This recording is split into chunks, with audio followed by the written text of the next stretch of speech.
ma femme, elle vient avant moi pour la pratique de musique, puis moi, je partais après. Je voulais être ici à 9 heures. Je dis, bon, je vais partir à 9 h moins 10. Je vais avoir le temps de me rendre. Je pense qu'il y avait ça. Oh, plus proche, comme ça. OK. Je pense qu'il y avait ça, des pets de glace sur mon pare-brise. Fait que gratte, ça partait pas, tout ça. Fait qu'il a fallu que j'attende que ça fonde un peu avant d'être capable de gratter. Finalement, j'arrive ici, il était 9h05, quasiment 9h10. Puis là, il est arrivé après ça des pépins techniques. Partir le Zoom, problème de son avec le Zoom. Après ça, l'école du dimanche, il fallait que j'aille faire imprimer des affaires. Il n'y avait pas personne à l'entrée pour vérifier les passes vaccinales. Écoute, j'ai couru partout, là. Puis là, le Seigneur m'a calmé et il m'a rappelé quelque chose d'important pendant le temps des chants. On était en train de chanter, puis là, j'entendais les enfants. Ça riait. Puis, dans l'état où j'étais, ça aurait pu m'ennuyer, m'agresser. Mais là, le Seigneur, il m'a dit quelque chose. Puis il m'a rappelé que Dieu, il est la vie. Puis que l'Église, c'est la vie. Ça n'a pas rapport avec la structure, la technique, ces choses-là. Ce sont des choses qui sont importantes. Mais Dieu, c'est les gens. Dieu, il est vivant. Puis c'est normal qu'il y ait des petites affaires comme ça. Parce que la vie dans l'Église, c'est un peu chaotique. On dit que Dieu est un Dieu d'ordre, c'est vrai, mais l'Église, elle, est un peu chaotique. Hein, ça bouge de tous les bords, puis tout ça. Un peu pareil comme une vigne, finalement. Une vigne, tu sais, qui n'a pas de poteau, hein? Elle fait quoi? Elle s'étend, puis elle vient tout croche et tout ça. Fait qu'on y met un peu des structures et tout ça pour que, finalement, la vie agrandisse, puis que le fruit ne pourrisse pas par terre. Je pense que l'Église, c'est un peu pareil. Il faut s'attendre à ce que ce ne soit pas parfait. Parce que, justement, la vie, c'est comme ça. Ça pousse tout croche et tout. Puis de temps en temps, le Seigneur met quelques structures au travers de ça pour s'assurer que tout se tienne en place sans étouffer la vie. Fait que je remercie le Seigneur pour ce rappel-là qu'il me faisait un matin, de dire merci à Dieu pour les enfants, des fois qui peuvent être bruyants dans l'Église, ou pour les petits détails techniques qui arrivent dernière minute, qui n'étaient pas prévus, puis qui nous dérangent un peu dans notre confort. Mais dans le fond, on est ici pour quoi? On est ici pour servir Dieu. On est ici pour lui, et non pas lui pour nous. Fait que je rends grâce à Dieu pour ce beau rappel qu'il m'a fait. OK. Ça vous arrive-tu des fois de lire, soit dans un journal, un agenda ou un calendrier, tu sais, des fois, il y a des petites pensées du jour. Ça vous arrive-tu des fois de lire ça? Et là, je ne suis pas en train de parler du pain quotidien, là, mais, mais juste des fois dans un journal ou un calendrier, il y en a, des fois, une petite pensée du jour. Il y en a une, moi, que je me souviens, qui disait qu'une bonne réputation, c'est comme un château de cartes. C'est dur à construire, mais c'est facile à détruire. Et c'est tellement vrai. Quand quelqu'un a une mauvaise réputation, qui se rappelle de ses bons coups? On se rappelle de ses mauvais coups.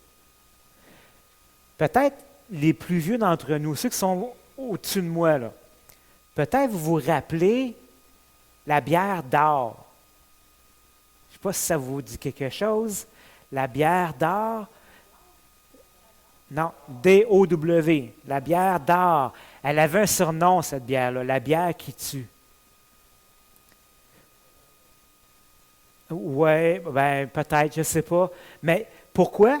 Ça, c'est une bière qui a été brassée pendant à peu près 100 ans au Québec. Puis c'était une des bières préférées des Québécois dans les années 50 et 60. C'est une bière qui avait 51% du marché dans la région de Montréal. Puis là, ça montait à peu près à 85-86% du marché aux alentours de Québec. Donc, c'était une bière qui était brassée par les Québécois puis pour les Québécois.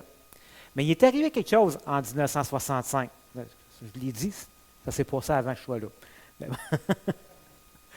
En 1965, à un moment donné, dans un temps vraiment peu éloigné, il y a 20 gars qui sont morts en même temps, ou à peu près en même temps, d'une maladie cardiaque. Alors, il y a une enquête qui a été faite, puis ça s'est avéré que ces 20 gars-là, c'était des gros buveurs de la bière d'or.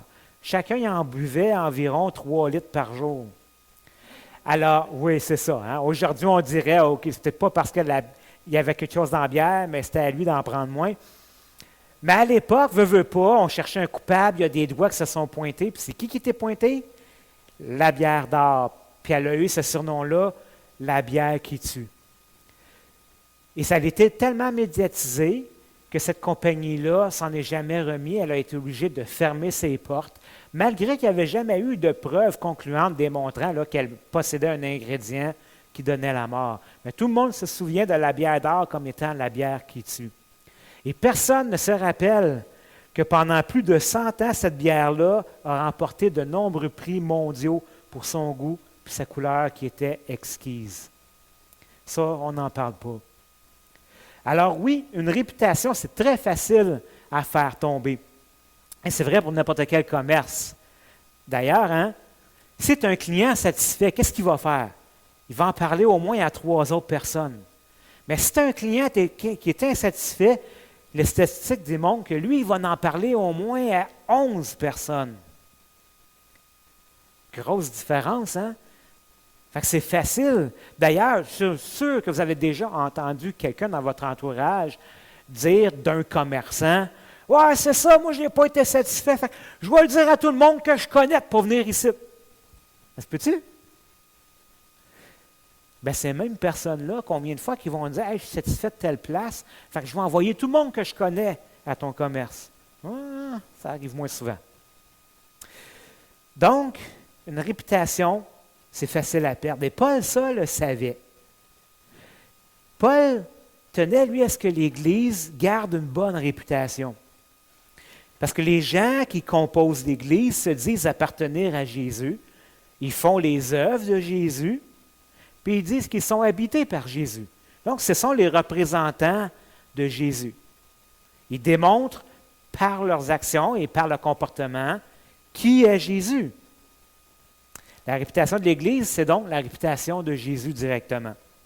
C'est pour ça que Paul, dans sa lettre à Tite, il va donner des instructions aux croyants afin qu'ils vivent une vie qui honore Dieu, une vie qui est conforme à la parole de Dieu. Parce que c'est la réputation de Jésus, dans le fond, qui est en jeu.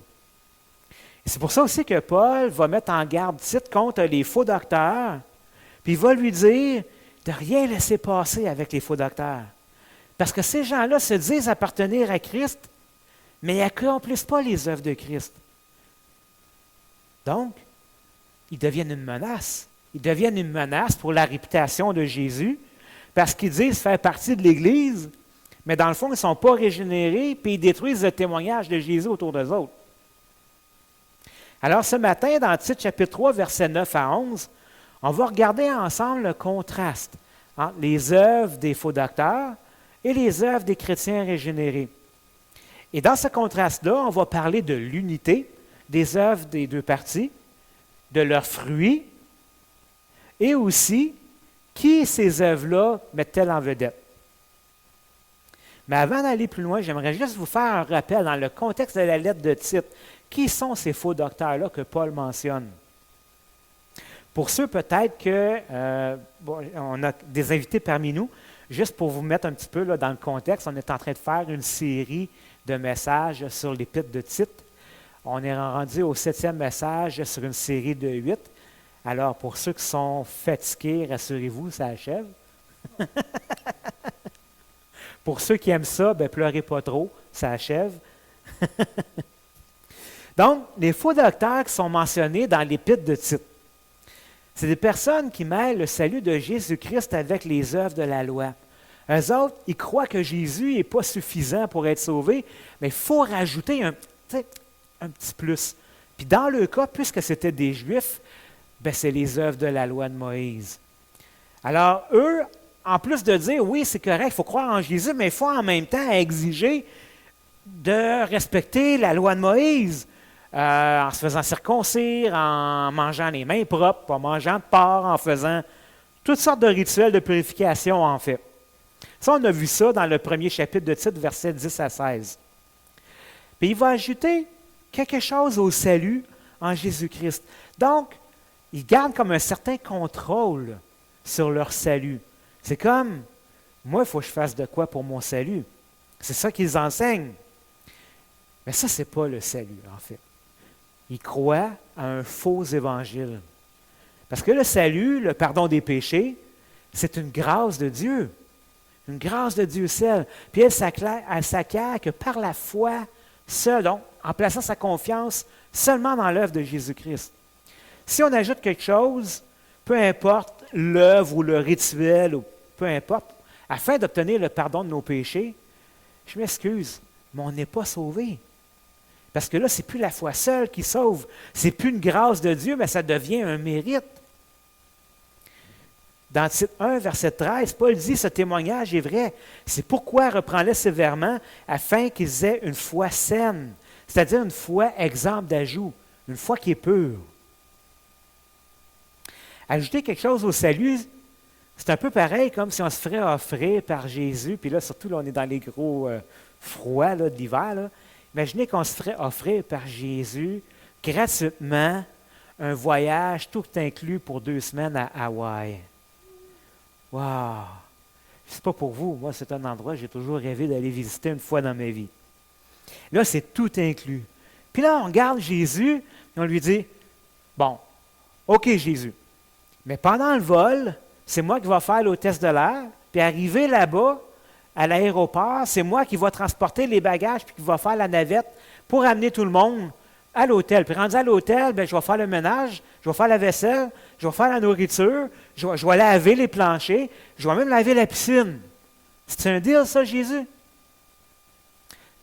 Ben, je m'excuse, là, mais ça n'a rien à voir avec un voyage tout inclus. Ça n'a rien à voir avec l'offre que Jésus nous a offert. Jésus, lui, ce qu'il nous a offert, c'est quelque chose de tout inclus dans laquelle on arrive et peut-être vous connaissez l'expression en anglais « sit back and relax ». Take it easy. C'est ça Jésus, il nous offre en rapport avec le salut, je veux dire. Il ne nous dit pas de payer ou de faire des œuvres, de faire de quoi en plus. Parce que ça n'a plus rapport du tout avec ce que Jésus nous a offert. C'est rendu quelque chose d'autre, mais ça n'a rien à voir avec ce que Jésus nous a offert initialement. Donc, les faux docteurs qui sont nommés ici dans Tite, mais aussi dans 1 et 2 Timothée, ce n'est pas des chrétiens, mais c'est des théologiens. C'est des théologiens qui se sont montés une religion, leur propre religion, avec leur propre théologie, la manière dont ils comprennent les choses. Maintenant, lisons ensemble Tite chapitre 3, versets 9 à 11, qui parle de qu'est-ce qu'on doit faire avec ces faux docteurs.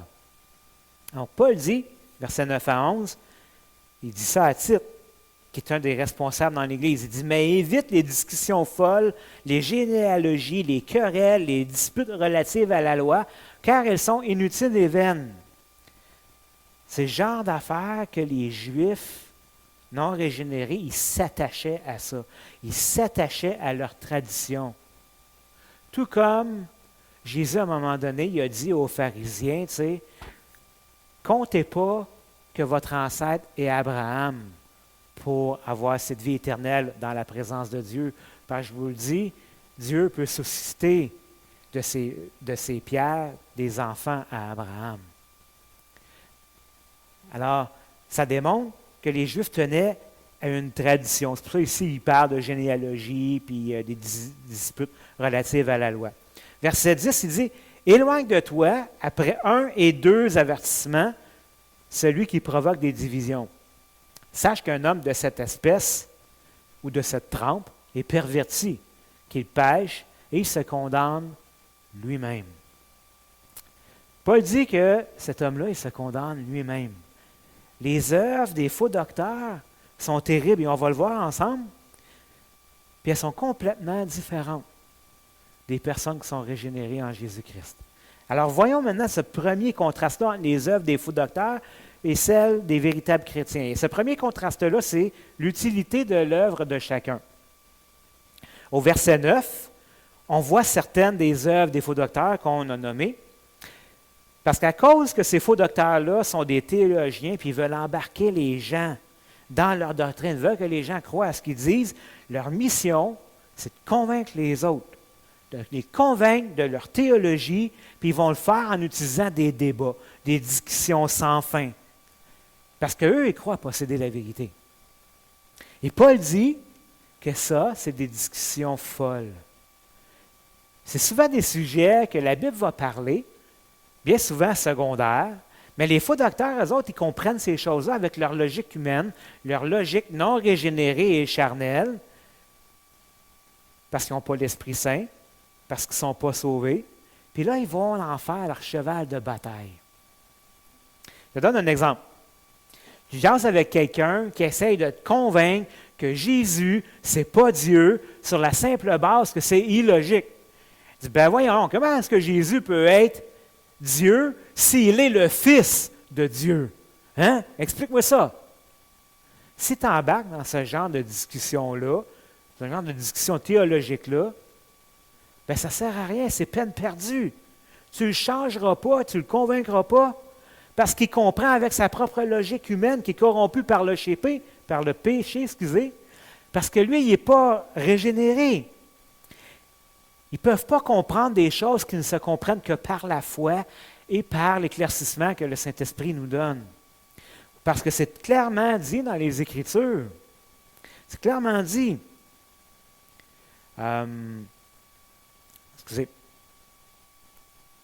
Oui, c'est clairement dit que Jésus est Dieu. Parce que Dieu lui-même le dit dans sa parole. Soit tu l'acceptes par la foi, ou que tu ne l'acceptes pas, puis là, tu rentres dans des débats. Donc, c'est des discussions folles. Ça ne donne rien. C'est des débats, une perte de temps monumentale. Alors, n'ouvrez pas de débat philosophique sur ces questions-là avec des gens, parce que ça ne donne rien de concret, à part peut-être des querelles, des chicanes. Alors, c'est quoi d'abord l'utilité des faux docteurs? Paul dit qu'ils sont inutiles et vaines. Donc, en plus d'être inutiles, ça ne sert à rien. Donc, dans le langage de Paul, c'est doublement inutile. C'est ça qu'il veut dire. Et ça fait tout de suite un contraste avec les œuvres des chrétiens qui, eux, sont bonnes et utiles aux hommes, comme c'est écrit au verset 8. Cette parole est certaine, et je veux que tu affirmes ces choses afin que ceux qui ont cru en Dieu s'appliquent à pratiquer de bonnes œuvres. Voilà ce qui est bon et utile aux hommes. Est-ce que c'est les œuvres qui sauvent? Absolument pas. Ouais, Dieu nous appelle à faire des bonnes œuvres. On va comprendre pourquoi. Ces bonnes œuvres-là, ce sont des œuvres qui sont concrètes, des actions concrètes. C'est les choses qui ont été décrites dans le chapitre 2 jusqu'au chapitre 3, verset 3. Donc, c'est des actions qui sont concrètes, qui sont posées les uns envers les autres. Ce n'est pas juste de la philosophie ou la pensée du jour. Aujourd'hui, là, peut-être que le judaïsme, ici au Québec, on n'en connaît pas bien, ça ne circule pas vraiment. Mais ce que je vois rentrer bien souvent dans les églises, c'est les philosophies New Age, les philosophies du Nouvel Âge, qui tentent de se mêler avec la doctrine chrétienne. Et ça, c'est dangereux. Tu sais, au lieu de dire, je vais prier le Seigneur pour ta condition, puis si tu as besoin d'aide, je vais aller t'aider. Ah non, tu souffres, c'est correct, je vais t'envoyer des ondes positives. Ça n'a rien à voir avec le Seigneur. Le Seigneur n'en a rien à cirer des ondes positives.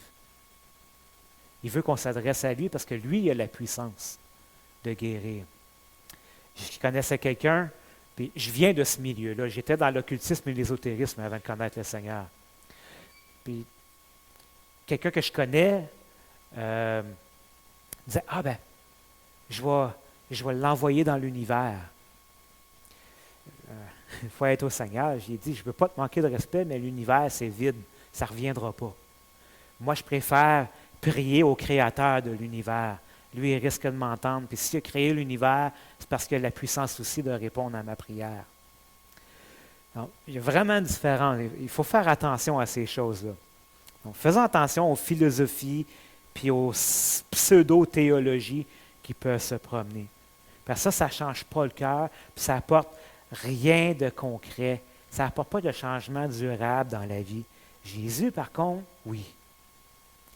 Le verset 9, il n'est pas en train de nous dire, par contre, de jamais avoir de discussion théologique, parce que la théologie et la doctrine, c'est important. D'ailleurs, l'Église est l'appui et la colonne de la vérité, alors la théologie est quand même importante.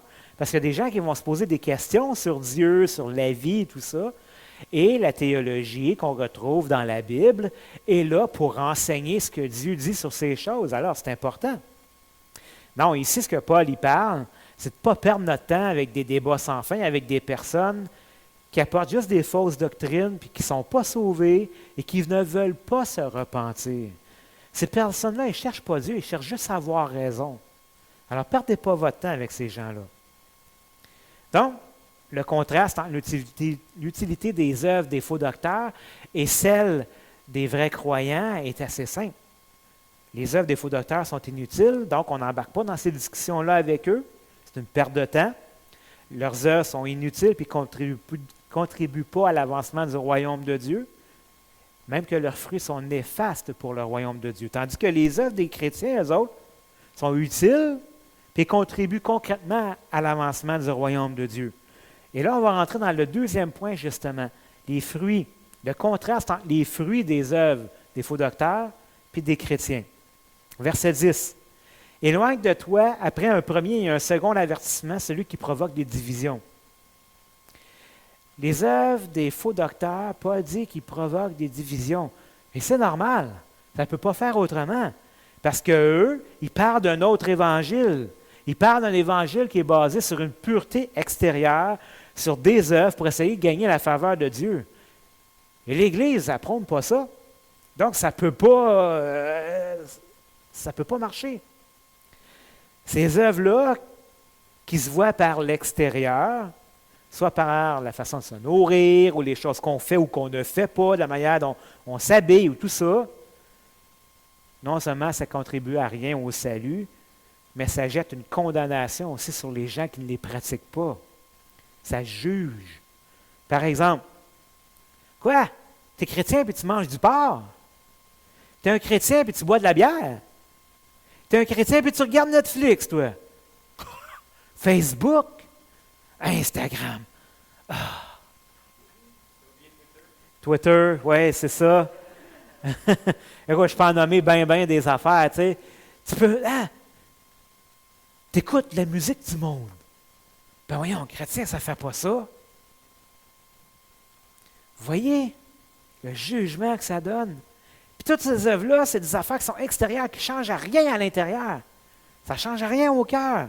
Puis en plus, à cause que ces faux docteurs-là sont rebelles à l'autorité, même l'autorité dans l'Église, ils propagent sournoisement leur enseignement. Puis là, ils mêlent tout le monde dans l'Église, ils mêlent les cartes. Paul dit qu'il bouleverse des familles entières dans titre 1, verset 11. Et vu qu'ils n'ont pas l'Esprit de Dieu en eux, c'est impossible pour eux d'unir le peuple de Dieu en arrière de leurs idées. Donc, ils divisent.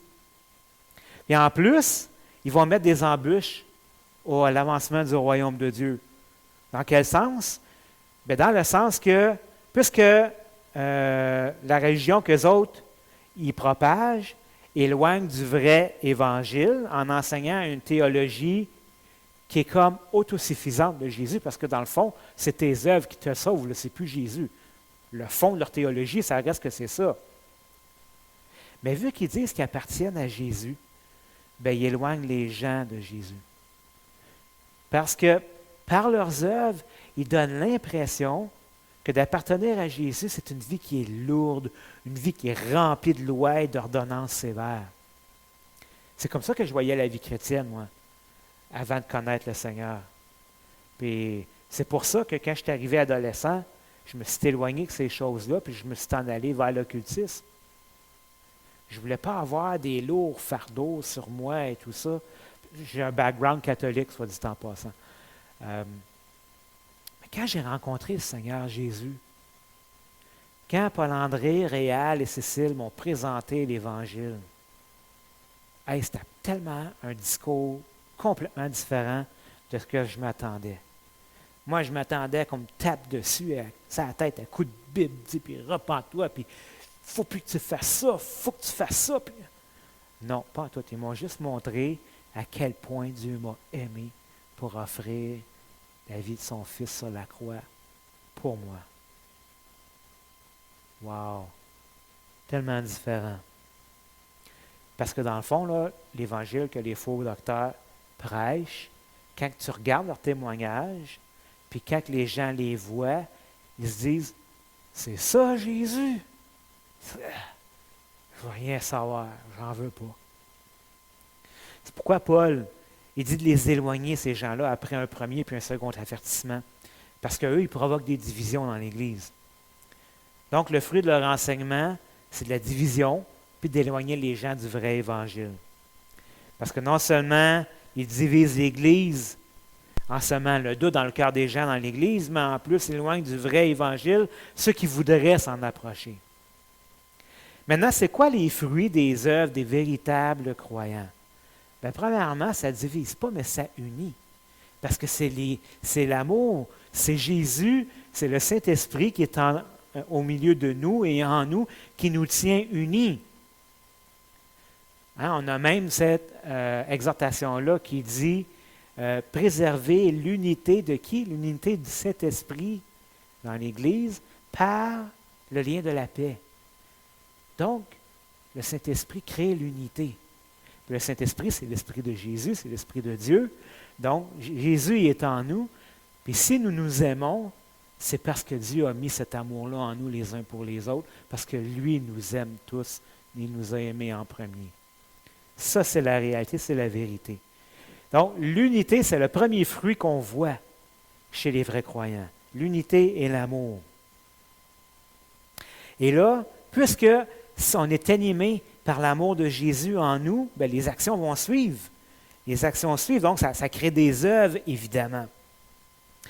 Et là, ça accomplit qu'est-ce qu'on a vu jusqu'à présent dans Tite, juste avant ça. Dans Tite 2, où est-ce qu'il dit que les vieillards s'occupent des hommes plus jeunes, puis ils les éduquent parce qu'ils les aiment. Les dames âgées vont s'occuper des jeunes femmes, puis ils vont les éduquer parce qu'ils les aiment. Ensuite, les femmes vont aimer leur mari, ils vont aimer leurs enfants, vont leur faire du bien parce qu'ils les aiment, parce qu'ils se sentent aimés par Dieu. L'époux, lui, il va prendre soin de sa femme, il va l'aimer, il va prendre soin de sa famille parce qu'il les aime aussi. Et on voit toute cette interaction-là qui se fait dans la famille de Dieu. Et quand les gens de l'extérieur de l'Église, ils voient ça, ils disent, voyons, il me semble que ça fait contraste avec les divorces, avec les chicanes dans les familles, avec les familles qui sont dysfonctionnelles et tout ça. Puis ils se disent, hein, c'est ça Jésus? Hey, j'en veux, moi aussi, peux-tu m'en parler un peu plus? Donc Jésus a transformé notre cœur, a déversé son amour en nous, et ça a créé l'unité, et ça a créé un bon témoignage pour Jésus autour de nous, parce qu'on est centré, non sur nous-mêmes, on devient plus égoïste, mais on devient altruiste, centré vers les autres. Et non seulement Jésus transforme le cœur des croyants pour les amener à s'aimer les uns les autres, mais il aime aussi les incroyants. Puis il nous amène, dans son amour pour les incroyants, à les aimer nous aussi et à leur faire du bien, jusqu'à même aimer nos ennemis. Ah, il va dire ça dans le monde, ça ne fait pas de sens. Dans le monde, c'est le contraire. Il m'a pilé sa petite orteil, je vais y arracher le pied. Non, le Seigneur, lui, nous dit, aime ton ennemi. Ça va être comme des charbons ardents sur sa tête. À un moment donné, ça va tellement le fatiguer qu'il va finir à un moment donné soit par changer d'attitude envers toi, il va te poser des questions, ça va le fatiguer. Donc, c'est ça le contraste entre les fruits des œuvres des faux docteurs et celles des croyants. Maintenant, troisième contraste, les œuvres de chacun. Qui met-elle en vedette? Verset 11. Sache qu'un homme de cette espèce est perverti et qu'il pêche en se condamnant lui-même. Donc, ce faux docteur-là est perverti, il est tordu, ses actions le condamnent lui-même. Parce qu'il démontre, dans le fond, qui il est vraiment. Il se bloque lui-même de la grâce de Dieu parce qu'il veut le faire par ses œuvres. Il dit connaître Dieu, mais dans le fond, il est incapable d'aucune bonne œuvre. Il est incapable d'aimer véritablement son prochain. Il est seulement capable de mettre des fardeaux pesants et lourds sur les gens. Mais qu'est-ce qui le pousse à faire ça puis à agir comme ça? Là, allons voir dans 1 Timothée, chapitre 6, versets 3 à 5, parce que Paul parle des mêmes gens ici. Il dit, « Si quelqu'un enseigne de fausses doctrines et ne s'attache pas aux saines paroles de notre Seigneur Jésus-Christ et à la doctrine qui est selon la piété, il est enflé d'orgueil, il ne sait rien, il a la maladie des questions oiseuses et des disputes de mots, d'où naissent l'envie, les querelles, les calomnies, les mauvais soupçons. Les vaines discussions d'hommes corrompus d'entendement, privés de la vérité et croyant que la piété est une source de gain. » Quelqu'un qui croit à un autre évangile croit fondamentalement qu'il peut se sauver lui-même. Et comme Paul le dit, cette personne-là, elle est enflée d'orgueil. C'est son orgueil, dans le fond, qui est la cause de ses mauvaises œuvres. C'est son orgueil qui est la cause des divisions. C'est son orgueil qui est la cause de sa mauvaise théologie. Parce qu'il ne veut pas se soumettre à la parole de Dieu, il ne veut pas y croire. Il se dit plutôt, non, moi je suis capable, c'est mes œuvres qui me mettent en vedette. Alors, regardez comment je suis bon. Moi, je donne ma dîme. Moi, je me lave les mains. Je mange des aliments qui sont purs. Je possède la connaissance que vous n'avez pas. Moi, je connais la vérité. C'est vous, dans le fond, qui êtes dans le champ. Ça, c'est les œuvres du faux docteur. Puis à cause de son orgueil, il rejette le vrai salut, le vrai évangile en Jésus-Christ. Parce que dans le fond, il pense qu'il est capable d'aller au ciel par ses œuvres. Donc, il n'y a pas besoin des œuvres de Jésus. Puis, ils sont incapables de faire les œuvres de Jésus parce qu'ils ne lui appartiennent pas. Étant eux-mêmes les vedettes. Tite 1, verset 16 dit qu'ils font profession de connaître Dieu, mais ils le renient par leurs œuvres, étant abominables, rebelles et incapables d'aucune bonne œuvre. Les œuvres des faux docteurs, dans le fond, les mettent eux en vedette. Et Paul dit dans Romains 16 qu'ils servent leur propre ventre. Mais ce qui est encore pire là-dedans, c'est qu'ils sont incapables de faire les œuvres de Jésus. Donc, ils font tout croche. Puis ça atteint la réputation de Jésus quand les gens les regardent autour. Maintenant, les œuvres des véritables croyants, eux autres, ils mettent Jésus en vedette. Pourquoi? Parce que un jour, Jésus s'est révélé à eux, puis il nous a montré qu'on était morts. On voit ça dans Éphésiens 2, verset 1. On était insensés, désobéissants, puis dignes d'être haïs. On a vu ça dans Tite 3, verset 3. Mais Dieu, selon sa miséricorde et selon sa grâce seule, il a décidé de nous sauver. Pas à cause qu'on était bon, pas à cause de nos œuvres, pas à cause qu'on valait quelque chose, mais par sa grâce seule. Justement, parce qu'on était incapable de se sauver nous-mêmes. Donc, on a reconnu notre incapacité à se sauver nous-mêmes. Et ça a demandé de l'humilité. Vous savez, l'orgueil, pareil comme Adam et Ève, c'est ça qui a précédé leur chute. Vous serez comme des dieux. Mais l'humilité, elle nous amène à se tourner vers Jésus pour le pardon de nos péchés. Complètement différent. Et je pense que c'est quelque chose qu'on va vivre régulièrement jusqu'à la fin de notre vie. Où est-ce qu'on va réaliser de temps en temps, on va avoir comme des moments là, d'illumination. Le Seigneur va nous montrer. Tu sais, quand on commence à penser qu'on est bon, quand on commence à penser que tu es un bon chrétien, tu sais, le Seigneur, de temps en temps, il va nous remontrer à quel point qu'on ne méritait pas d'être sauvé. Encore aujourd'hui, je fais des choses dans ma vie qui ne l'honorent pas, puis qui est même blessant pour d'autres. Puis je dois me repentir, de me demander pardon, de me mettre à genoux. Oui, je comprends, Dieu m'a déjà pardonné, mais il ne veut pas que je pense que je suis bon. Il veut que je sois continuellement dépendant de lui. Mais ça, c'est l'humilité. Puis l'humilité, la Bible a dit qu'elle précède la gloire dans la présence de Dieu. C'est pour ça que Paul met en garde ici contre les faux docteurs. Parce que par leurs mauvaises œuvres, ils portent atteinte à la réputation de l'Église. Et la réputation de l'Église, c'est la réputation de Jésus. Essaie de parler de Jésus avec quelqu'un qui a été échaudé par un mauvais témoignage d'une personne qui faisait profession de connaître Jésus, mais qui, dans le fond, entachait la réputation du Seigneur. Combien de fois, moi, ça m'est arrivé, dans mes tentatives d'évangéliser quelqu'un, de lui montrer comment Jésus l'aime. Puis finalement, cette personne-là avait rencontré d'autres chrétiens avant, soit leur a imposé des règles affreuses, ou que cette personne-là, au contraire, elle vivait comme un païen dans la chair, puis une vie tout croche, puis qui n'ont pas vu la sanctification dans la vie de cette personne-là. Essaie d'amener ces gens-là à leur faire comprendre que Dieu les aime, puis Dieu veut ce qu'il y a de mieux pour eux, puis qu'il veut les amener sur un chemin de la vérité, puis un chemin qui est pur. En conclusion, une réputation, c'est difficile à construire, mais c'est très facile à perdre, à détruire.